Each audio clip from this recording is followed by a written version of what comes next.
창세기 45장 1절에서 28절까지 말씀 오늘 같이 45장 한 절 같이 보고요. 여러분은 44장부터 45장까지 두 장 읽어주시면 됩니다. 44장부터 45장까지. 자, 45장 1절에서 28절까지 우리 한 장 다 같이 읽도록 하겠습니다. 요셉이 시종하는 자들 앞에서 그 정을 억제하지 못하여 소리질러 모든 사람을 자기에게서 물러가라 하고 그 형제들에게 자기를 알리니 그때에 그와 함께한 다른 사람이 없었더라. 요셉이 큰 소리로 우니 애굽 사람에게 들리며 바로의 궁중에 들리더라. 요셉이 그 형들에게 이르되 나는 요셉이라. 내가 아버지께서 아직 살아 계시니까. 형들이 그 앞에서 놀라서 대답하지 못하더라. 요셉이 형들에게 이르되 내게로 가까이 오소서. 그들이 가까이 가니 이르되 나는 당신들이 아우 요셉이니 당신들이 애굽에 판자라. 당신들이 나를 이곳에 팔았다고 해서 근심하지 마소서. 한탄하지 마소서. 하나님이 생명을 구원하시려고 나를 당신들보다 먼저 보내셨나이다. 이 땅에 2년 동안 흉년이 들었으나 아직 5년은 밭갈이도 못하고 추수도 못할지라. 하나님이 큰 구원으로 당신들의 생명을 보존하고 당신들의 후손을 세상에 두시려고 나를 당신들보다 먼저 보내셨나니 그런즉 나를 이리로 보낸 이는 당신들이 아니요 하나님이시라. 하나님이 나를 바로에게 아버지로 삼으시고 그 온 집의 주로 삼으시며 애굽 온 땅의 통치자로 삼으셨나이다. 당신들은 속히 아버지께로 올라가서 아뢰기를 아버지의 아들 요셉의 말에 하나님이 나를 애굽의 정복의 주로 세우셨으니 지체 말고 내게로 내려오사 아버지의 아들들과 아버지의 손자들과 아버지의 양과 소와 모든 소유가 고센 땅에 머물며 나와 가깝게 하소서. 아직 5해가 있으니 내가 거기서 아버지를 동양하리이다. 아버지와 아버지의 가족과 아버지께 속한 모든 사람에게 부족함이 없도록 하겠나이다 하더라고 전하소서. 당신들의 눈과 내 아우 베냐민의 눈이 보는 바 당신들에게 이 말을 하는 것은 내 입이라. 당신들은 내가 애굽에서 누리는 영화와 당신들이 본 모든 것을 다 내 아버지께 아뢰고 속히 모시고 내려오소서 하며 자기 아우 베냐민의 목을 안고 우니 베냐민도 요셉의 목을 안고 우니라.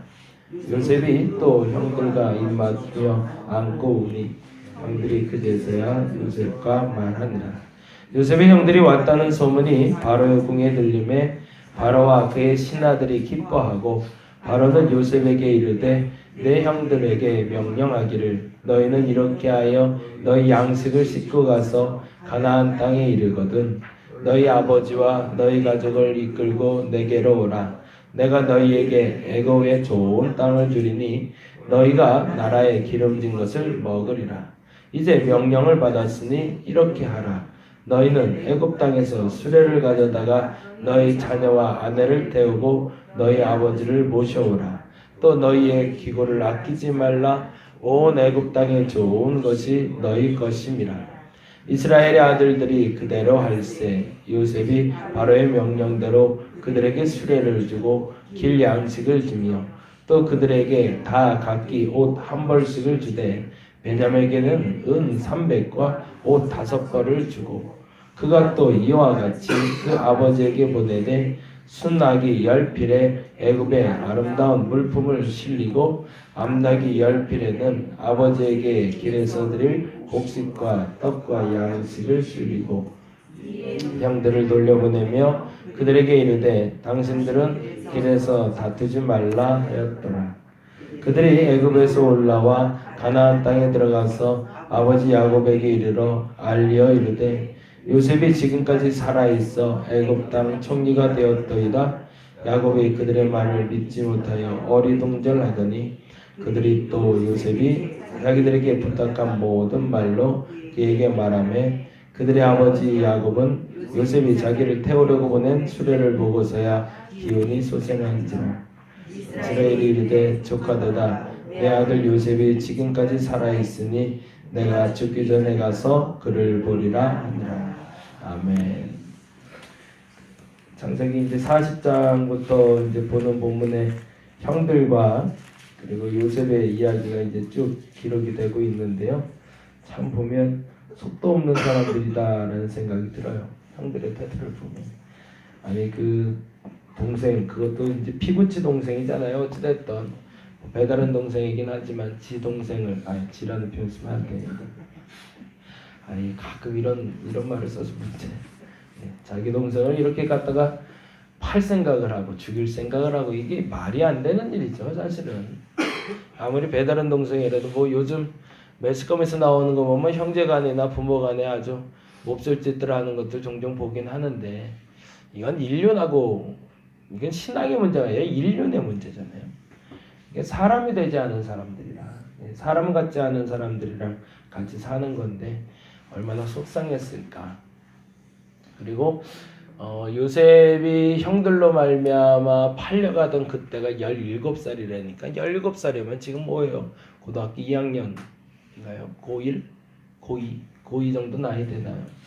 그런데 그 어린아이가 가서 어떤 마음을 가졌을까? 얼마나 힘들었을까? 그냥 우리 입장에서 보자면 참 쉽지 않은 여정이었겠다라는 생각이 들어요. 그리고 그 10형들에 대한 얼마나 미움이 가득했을까? 그 마음속에. 그리고 한번 만나기만 하면 한번 두고 보자 라는 마음이 가득했을 것 같아요.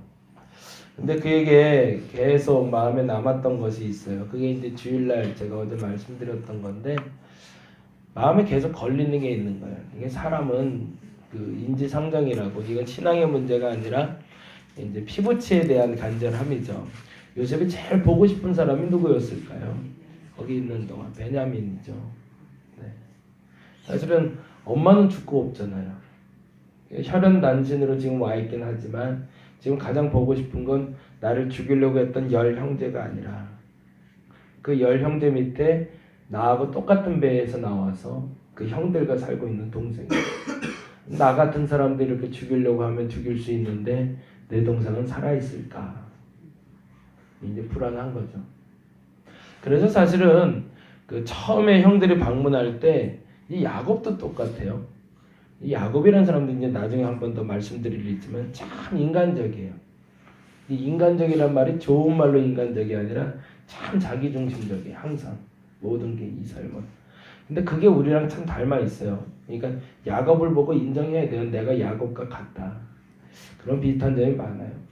야곱이요. 그 흉년이 지금 2년째잖아요. 2년째 지금 들어갔을 때 많이 힘들어지고 있는데 그때 형들을 보내는데 보다 정확히 말하면 베냐민만 빼고 나머지를 다 보내요. 그건 무슨 말이냐면 예전에 형을 만날 때도 순서가 있었어요. 레아가 가고요. 레아의 가족들이 가고 비라가 가고 가족들이 가고 실바가 가고 그 가족들이 가고 라헬이 가고 그 가족들이 가게 해요. 순서가. 이건 무슨 말이냐면 형을 만났을 때 레아가 먼저 만나게 돼서 제일 위험한 상태에 이제 거하게 되는 거죠. 만일에 형이 나를 죽이러 온다면. 그 다음에 비라, 실바, 그 다음에 라헬로 가는 거예요. 그리고 자기가 뒤서서 가거든요. 이게 자기의 이제 마음이죠. 내 마음에 가장 귀하게 여긴. 그리고 보다 정확히 이 표현을 하면 요셉을 잃었을 때 너희 때문에 내 아들을 잃었다는 표현을 써요. 그러니까 오직 야곱의 마음속에는 내 아들은 요셉하고 베냐민밖에 없는 거죠. 그러니까 이 형들 입장에서는 그게 너무 화가 나는 일도 맞는 말이죠. 근데 르우벤이라는 이가 또 잘못하기도 했고 그러니까 얘들이 사람의 노릇을 잘 못하는 사람들인데 근데 어쨌든 이 10사람이 이 베냐민이라는 내 동생을 어떻게 했는지를 도저히 이해할 수도 없는 노릇에 그 야곱이라는 사람이 이 10명만 딸랑 보내고 베냐민은 안 보낸 거예요. 그래 놓으니까 요셉은 더 걱정이 되죠. 그래서 시므온을 잡아놓거든요. 첫 번째. 야곱에다 시므온을 볼모로 잡아놓고 데려가게 해요. 근데 야곱이 시므온이 어떻게 됐냐고 묻지도 않아요. 생각도 이상한 거죠. 그냥 뭐 이미 이제 관심 속에 멀어진 사람들인 거죠. 근데 요번에 두 번째로 갈 땐 시몬이 잡혀 있는 거하고 상관없이 베냐민을 데려가야 된다니까 야곱이 난리가 나는 거예요.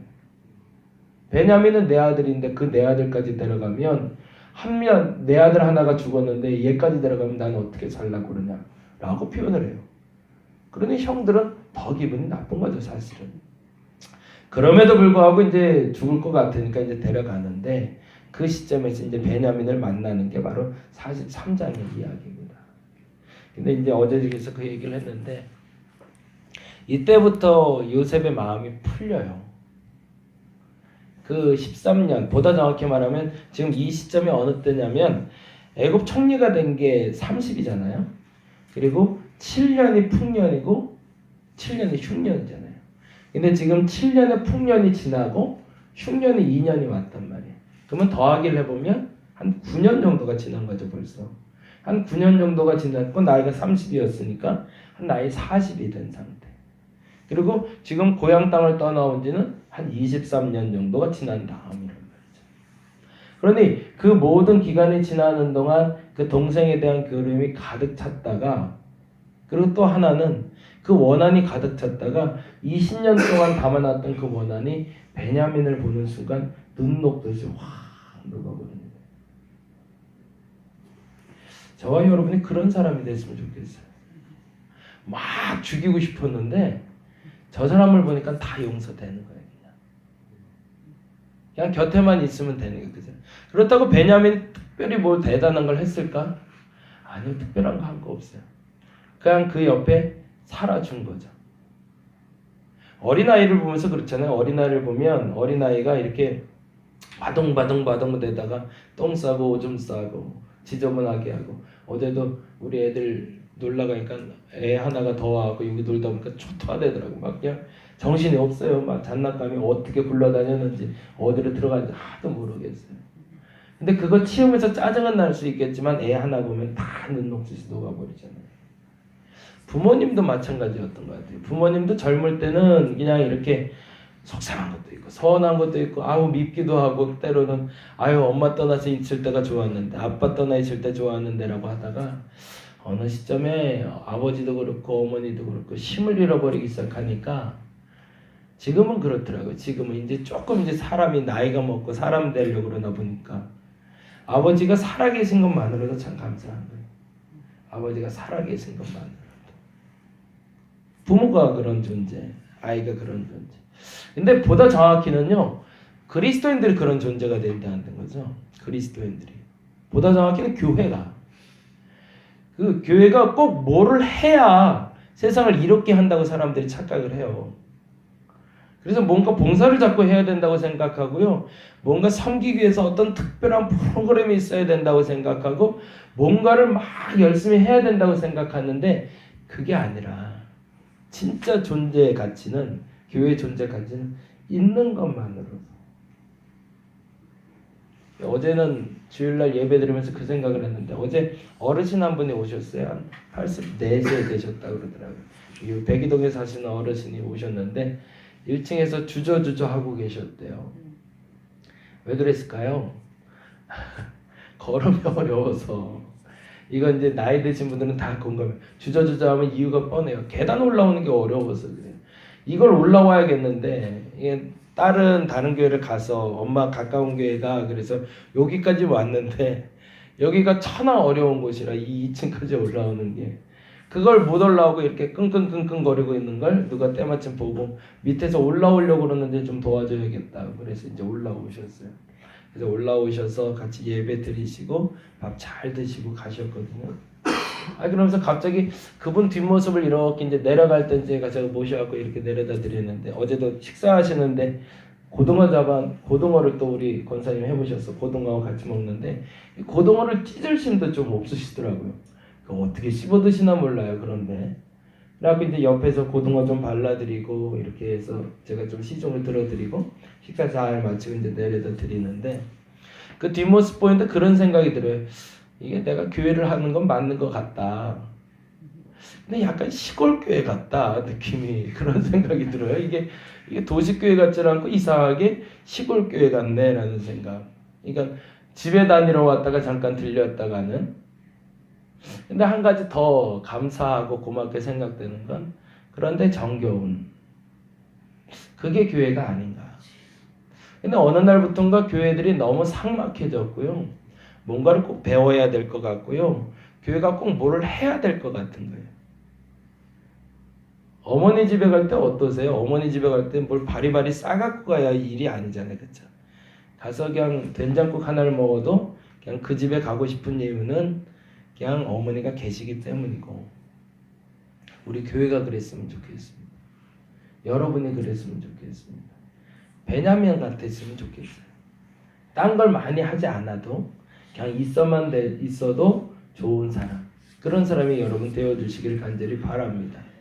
오늘 본문 속에선 그래서 그 회복 이후의 고백에 나오는 게 바로 5절 말씀입니다. 45장 5절.